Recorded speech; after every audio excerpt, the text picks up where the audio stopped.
कुछ समय पहले की बात है। एक बहुत धनी आदमी था। एक बार उसके मन में भी किसी संत से ज्ञान लेने की इच्छा हुई, लेकिन उसके मन में धन का बहुत अहंकार था। वो संत के पास गया। वो सच्चे संत तुरंत समझ गए कि उसके मन में धन का बेहद अहंकार है, लेकिन ये बात उन्होंने अपने मन में ही रहने दी।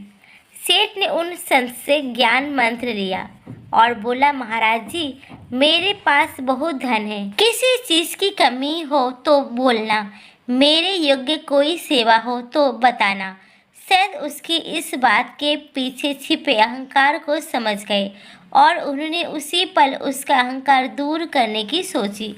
वह कुछ देर सोचते रहे, फिर उन्होंने कहा, और तो मुझे कोई परेशानी नहीं है, पर मेरे कपड़ों को सिलने के लिए सुई की अक्सर जरूरत पड़ जाती है।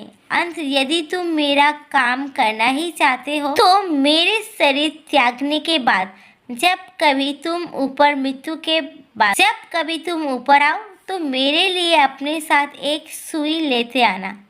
सेठ को एक सुई का इंतजाम करना बेहद मामूली बात ही लगी, इसीलिए वो झोंक में एकदम बोला, ठीक है महाराज। लेकिन बहुत जल्दी में ये बात बोल तो गया, परंतु फिर उसको ध्यान आया कि ये कैसे हो सकता है। मरने के बाद मैं भला सुई कैसे ले जा सकता हूँ, और अगर सुई लेकर भी जाता हूँ तो उसे कैसे पता चलेगा कि मैं आपके लिए सुई लेकर आ गया हूँ। और सबसे बड़ी बात, मरने के बाद वो सुई तो वही की वही रह जाएगी।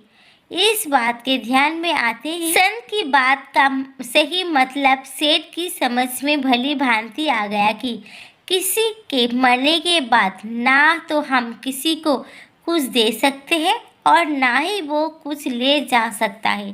जिस धन पर मैं अभी गर्व कर रहा हूँ वो सब यही का यही पड़ा रहेगा, और मैं एक सुई जैसी मामूली चीज़ भी अपने साथ नहीं ले जा सकता।